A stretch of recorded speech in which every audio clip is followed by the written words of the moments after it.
back. Today I'm going to be talking about failed franchising, why franchises fail, like devolved. It's a genre film series that have just devolved into nonsense. And this tends to be the fate of most of them. Really, it does. I mean, it's just like one of those things where most franchises just tend to fail over time because there's a sense that you have to keep producing things. You have to keep making things in a series because it's profitable. And the big thing is, whenever you see a studio talking about their franchises and their IP and how it's going to be great for them, how they can keep selling this, and how that's what makes them worth so much, a lot of the time these franchises are already peaked. It's a promise of something more, but yes, they can't guarantee that because a lot of the time, anything's developed in the creative world is developing stories. And if you don't have any stories, or if a story has ended, you can't keep on bringing it back. It's what you notice about certain films, like Lord of the Rings was a trilogy. It's not a franchise. They've tried The Hobbit and they've expanded that into something. It made a lot of money, but it fell off at one point because storytelling wasn't as good because we're stretching it. It Rings of Power, which wasn't very good at all, and it's devalued the franchise quite badly. And it's like, are people really interested in this anymore? Is it really a franchise? It's still viewed as a billion-dollar franchise because it made all that money. But it's already made the money. It's not going to make more, necessarily, unless you come up with a new story idea. And that's just the life of a franchise, basically. That's the life of an idea that was good, and then it's expanded and expanded and expanded, and eventually it becomes unwatchable. Which happens with almost everything, unless if you're lucky it bombed and no one wants to be another one, and then it can be a great cult film, so you might be lucky. Even then, they'll make sequels to that too. They made a prequel to The Thing, which bombed horribly. They made a sequel to Blade Runner, even though it bombed horribly. It's like they'll do anything for a title they think they can make money off. And that tends to lead to the end of what's interesting about any of the stories, really. So basically, franchising is not a good thing. Really, it's really not. Stories need endings. Stories genuinely need endings, and it's become a massive problem. Is that they can't just leave things to die and move on to something else. Now, I've got like various things here I've written down for different types of franchises because there's variations of how they fail. Some of them start off great and then they become mediocre and then slowly they become awful. There's other ones where you have great first one and boom, down instant fail for the sequels. Sometimes you get two good ones and then boom. And then there's ones that are up and down like a lunatic before they kind of flatline. I'll start with them. The obvious ones here, Star Wars and Star Trek. Star Wars started out great. Star Trek started out great quality-wise, but I mean, Star Trek and Star Wars both peaked at the start. I mean, Star Trek, the first 3 seasons, really, before it was cancelled. You had the films, which were fun. And then it became a franchise. Your Next Generation, which I didn't like, but a lot of people love, right? You had Deep Space Nine. At that point, even already, you started to see the rot happen. I mean, you had Enterprise and you had Voyager, which really, is anyone that? I mean, very few people are really into those. I mean, it's pretty much viewed as like the fall after the peak. Then you had like the reboots from that, because by about 2005, Star Trek was dead in the water. Star Trek was boring. It was your dad's show type of thing. And then they did the reboots, and everyone said, "Oh, this is it back." Well, it only lasted for one film, these reboots, and then the second one into darkness was so bad, it put you even lower than you were in the first place, at the same level Enterprise and Voyager. And then the third one, Beyond, was fine, but it wasn't amazing. And then you've had these awful shows since then. That who watches them? You keep on saying this Star Trek, this Star Trek, this Star Trek. I don't know anyone who watches them. Maybe one person I've met that's watched them, but most of the time, who watches them? I don't know many people watch these. And most people I've seen have watched them hate them. It's like Star Trek's now well into there's way more bad than good. There's way more accumulation of terrible lore that is awful, and lots of boring stuff. That's the death of a franchise. If you're accumulating boring stuff that no one can stand, that's a bad sign. That's where Marvel's getting now in the franchise thing, where it had a good period from about 2008 or 9 till about Endgame, and then it's now accumulating so much crap that it's pretty much sinking the ship. I mean, it's not up and down the lunatic. It's like great then terrible, but it was great section then terrible. Well, Star Wars is different. Star Wars had 3 great originals. Well, 2.5. Return of the Jedi had some problems. Then was nothing. Then it was the prequels. But you had expanded universe on the books and the TV shows and things that were chucked out eventually. But a lot of people liked them, and there was still goodwill to Star Wars. The prequels happened. There was a lot of backlash. But now the prequels look half decent because at least there was a story there. There was direction. There was a sense of we're going from A to B. We're telling this story. You might like it, you might not, but it's a story. You can follow the story. It's something, you know. And since then, since Disney bought them, Star Wars has been just, well, not good. It's the best way to put it. It's a weird thing where you've got like you get odd stuff like Andor, which works, or Rogue One, and sometimes you get half a good show. Sometimes Mandalorian could be good, sometimes it could be terrible. Sometimes Obi-Wan had good moments and bad moments within episodes. You basically Obi-Wan and Anakin, good stuff, and the other stuff is terrible, really. And it's that thing of Star Wars has got the animated stuff, which is the Clone Wars, Rebels, and the Bad Batch, which are good. So they bring up the batting average quite a bit. But you've also got some of these TV shows that are coming out, which are just boring as hell and have no direction. Again, they're just bringing it down, so it's like it becomes this thing of you're accumulating crap, and it's meaning people are very gun shy about going to watch your shows. And that's basically the big thing about any franchise. So you start accumulating crap, you can only get away with it for so long before it really starts to bite you. And Star Wars is definitely on that route.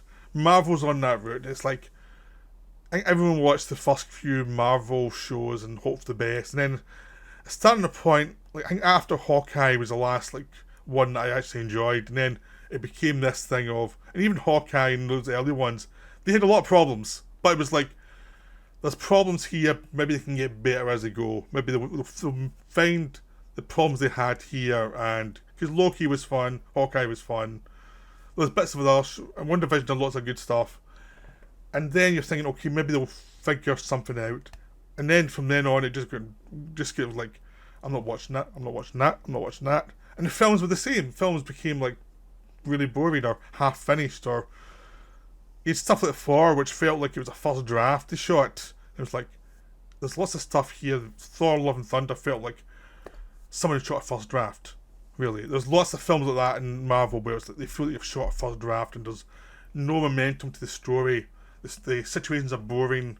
It's like A to B to C just feels clunky as hell. And that becomes a problem in any franchise. That becomes a real issue. So that's like one thing, is like Up and Down does create this sort of weight to a franchise where there's just so much crap you can't really get out its way. There's other films where it never got to that stage where basically there wasn't enough films really to do that, but what there was enough to sink it. I'm thinking about Terminator. Terminator had a great first start with Terminator 1 and 2. Everyone still loves those films, everyone buys those films when they're released. It's the same as the good Star Wars, the good Star Trek stuff. People buy them when they've been remastered. People still like them. People have goodwill towards them. No matter what you do to the other stuff. I have this thing, like, I ignore a certain point, I just say, nope, That didn't exist. Nope. Or, it's like, I this thing with the old Universal horror films, the James Whale ones. Once James Whale's left, the Frankenstein films aren't Frankenstein films. The originals were the originals, the rest were rip-offs. And I could then watch the rest and have fun with them. And Terminator from 3 onwards has the same thing as, like, it's not James Cameron Terminator, nope, but I can still enjoy them. All of them have problems. I mean, I kind of liked Salvation the best out of those sequels.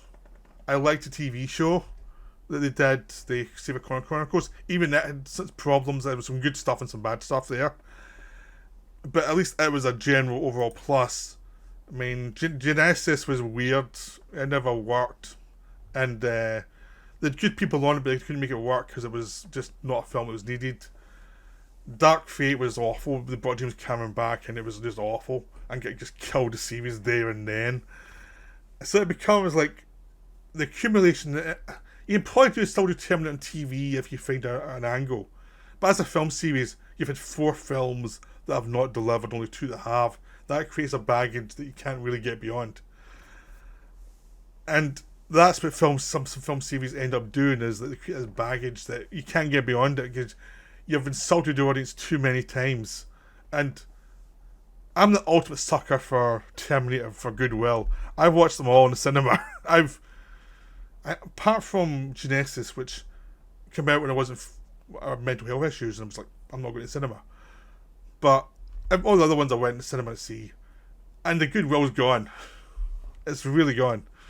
Even from me, who's a massive Terminator fan, the goodwill's gone from this series. You have other ones like Robocop was instant fail after the great original. The original was so good, and the sequel just collapsed instantly. I mean, you had Robocop 2, which wasn't too bad, but it's very clunky and very kind of emotionless. Robocop 3 is awful.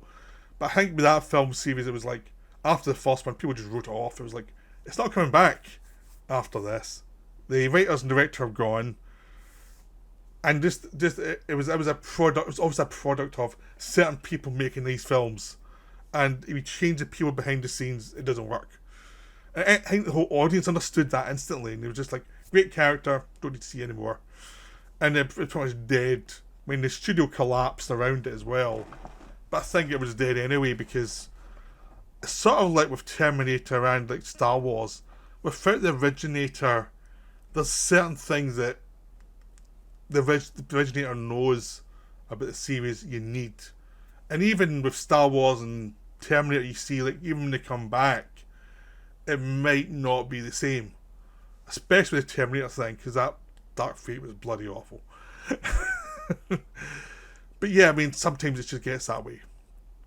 Okay, now we're going to the good start, but gets worse as it goes. Like, these are films where there was never one that was absolutely, objectively bloody awful, but they got much worse as they went along. So by the end, you had very blah films you have hard time watching, really. So the Pirate of the Caribbean series, it just seemed to... It started off great, fun film. But they're not great films themselves, but they're great fun films. In a sense of, they're really a lot of fun. They've got their flaws, but they're a lot of fun. And you had 1 and 2, which were really enjoyable. I mean, I really have a soft spot for 2. But they were really enjoyable and cheeky. 3 was the first start. There was still Gore Verbinski behind the scenes. But 3 was kind of a bit bloated. But it still had some good stuff and managed some stuff in there. 4 was boring as hell. The Fountain of Youth, and it was boring. But there were still moments in there. 5 was a bit of a comeback. It was a bit more fun than 4. But you still got a sense after 3 that it was done. But so it was getting worse as it went along, and it was just like... there's a sense of audience apathy with this point when you realise there's no real direction to this, they're not bound to anything. There's no real reason to stick around. Then you have the Lethal Weapon movies, which started off terrific, the first one. The second one watered it down because it was based on Shane Black's script, but they changed quite a lot of it. But it added comedy. And then by the third one, it's just a comedy. And by the fourth one, it's just unmotivated scenes that are happening. And they can be entertaining in themselves, but scene to scene, you're just watching things happen. You're not really watching a cohesive narrative at this point. Even the second one wasn't that cohesive, but it got goodbye and goodwill. And you get this sense of just a series that, watching it, you feel the lack of energy from the makers. And this one, all directed by Richard Donner, and you can sense all his bad habits accumulated over the films. So it started off with a Shane Black script, and Shane Black writes tighter scripts. Richard Donner makes messy movies. So it went from one extreme where the script was keeping Donner tight to the fourth one where they were changing stuff all the time in these films. They were rewriting stuff all the time, characters changed all the time. There were tons of writers on it, and it was like, it's no wonder it felt like a blancmange of a movie. And it's just that thing where you watch The Lethal Weapon, you'd watch the first and second one. The other two, you'd be like, eh. And the Pirate Caribbean series, the same, you'd watch the first few. Then the other ones would be like, eh. It exists. Now, with the Men in Black series, again, it's another one where it started off with a fun first film. Then you had the second one, which was very alien to a lot of people because it was sillier. But it's still the same director, same team, different writer, and you could feel the difference in writer because it was just sillier. Barry Sonnenfeld did a lot of input there, and he's a more sillier director. Third one came back to, they actually bounced back because the second one had been badly received, and they actually made a fun third film. Not perfect, but fun. Went back in time so that Will Smith met Tommy Lee Jones' character at an earlier time in his life and see how he changed and things a bit like that. And it worked, and it was like good natured. And then finally you had International, the reboot that was boring as hell. It gets slated on release. It wasn't that bad, it was just boring. But again, you see a sense of it's kind of, it's becoming like, I have to endure this.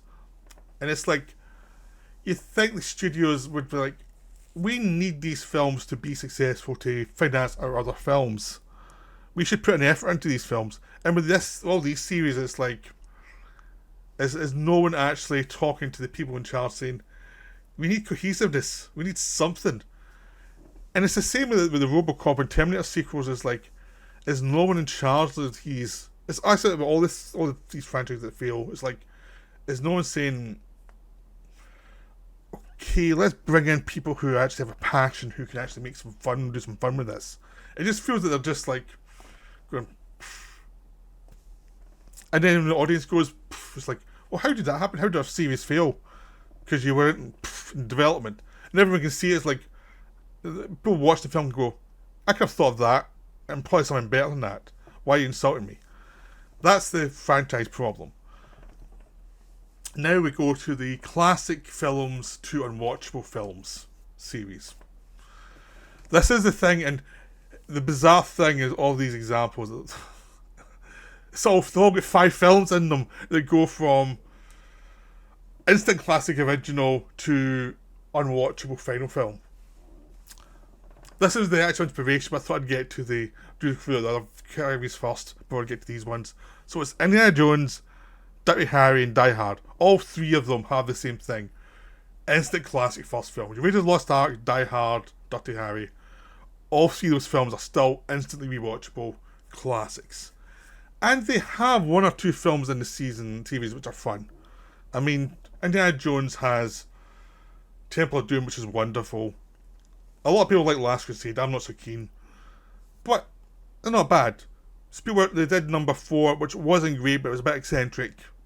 But still, it was within the realm of, a lot of people dislike this, I think it's kind of fun, but I can see both sides. And then you go to the 5th one, which is unwatchable trash, directed by James Mangold, and it was just, just so bad, it's painful to think about. And it's like, and you look at it and go, how is number 1 and number 5 in the same series? How is it possible? Because it subs to so hate everything that's good about the original. Then we get to Die Hard, which is the same thing. It's like the original John McTiernan one, terrific. You come back for 3, which is also a very flawed but terrific fun film. Number 2 is enjoyable trash. Number 2 is enjoyable. It's not great. It could do with losing 20 minutes, but it's still enjoyable. Number 4 I thought was pretty tedious, but a lot of people like it, so I've got to say, okay, I didn't like it, but a lot of people did. I can accept that people like that film. 5, we've all seen 5, it's what were they thinking? Here's the thing, I'm leaving the worst for last with Dirty Harry.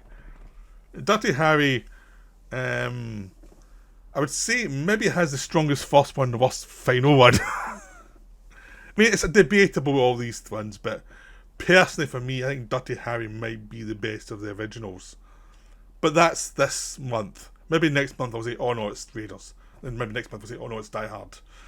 But this month is Dirty Harry. But also, Dirty Harry has the worst last one, which is the Deadpool, which is unwatchable trash. It's so boring. Now, Dirty Harry had some fun movies in between. Magnum Force was a good fun idea, about the idea of taking some people who are more extreme in Dirty Harry, but solving crime. The Enforcer is ridiculous but enjoyable because he's a female partner and it's fun. Sudden Impact is barely a Dirty Harry movie, but it does have a fun, interesting revenge thing. It's like there's interesting things going on there, and then he was trying to make it interesting for himself by doing this film about revenge. But by number 5, he'd given up and he just phoned it in, and it was just awful. And it's one of the worst films by a major star you'll ever see. It's just he couldn't. I mean, all 3 of these films, all 3 of these final films, do have a feeling of the lead actor could not give a shit about this film. I mean, Dirty Harry especially. I mean, Die Hard, Bruce Willis showed up at least and tried to make the scenes work when he couldn't. I mean, he was trying kinda. Of the 3, he was trying the most, but was still only trying kinda. Harrison Ford and Indiana Jones 5, I don't know what he was doing. Honestly. He was being Harrison Ford ran Indiana Jones is my best way of putting it. It just didn't feel like a performance of that character. Again, all 3 of these final films were badly written, but those ones, it's like a special level of bad final film. It's like because that's when I hear people complain about Men in Black International, or The Last Lethal Weapon, or the final pirate films, or even Terminator Dark Fate, which I complain about a lot. When you get to the last films and then the Die Hard or Dirty Harry series, they're a different level of bad. They're a level of, how did this atrocity happen? Bad. I mean, the only film that kind of compares is Rise of Skywalker, but as film 9, it's not film 5. So it's like these 3 are like,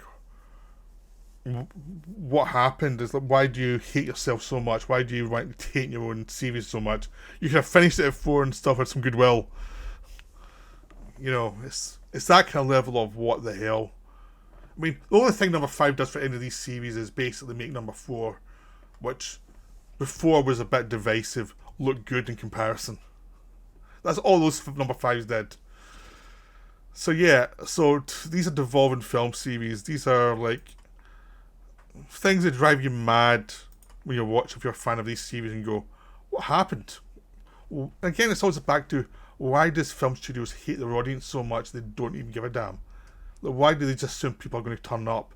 And all these episodes, the final series, people didn't turn up because they'd already been insulted, so most people weren't going to turn up. Apart from idiots like me who would turn up for Terminator 6 and then go, why did I do this to myself? You know, I saw Robocop 3 in the cinema. It was at a film society, I didn't pay for it, but I went to see it. But yeah, I mean, it's like the students don't understand that they create audience apathy at their peril.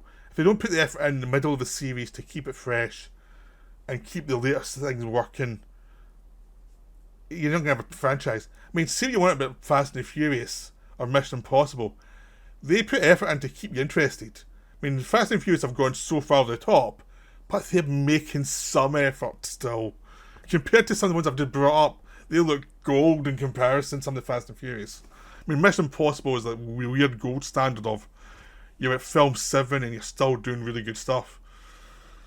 So, and some of the Bond stuff, they still put effort into them. I mean, you can do it. There is plenty of examples of series where the people still make an effort. They may make some bad films along the way, but they always course correct and say, okay, sorry, we messed up there, we'll adjust. Yes, obviously I never bothered with the Transformers series, because that's a whole video in itself. And they did bring back some Transformers 6, which was weird. With Bumblebee. So that was a weird outlier. But yeah, I hope you enjoyed this rambling. It's just a weird video I wanted to make for a while. But yeah, it's weird. It's weird that you can invest all that money and not give a damn about what you're trying to do, and not have basic structural things within the films to keep people interested, and say, why do you hate it so much now? I wonder why. That's me for now. Right, bye.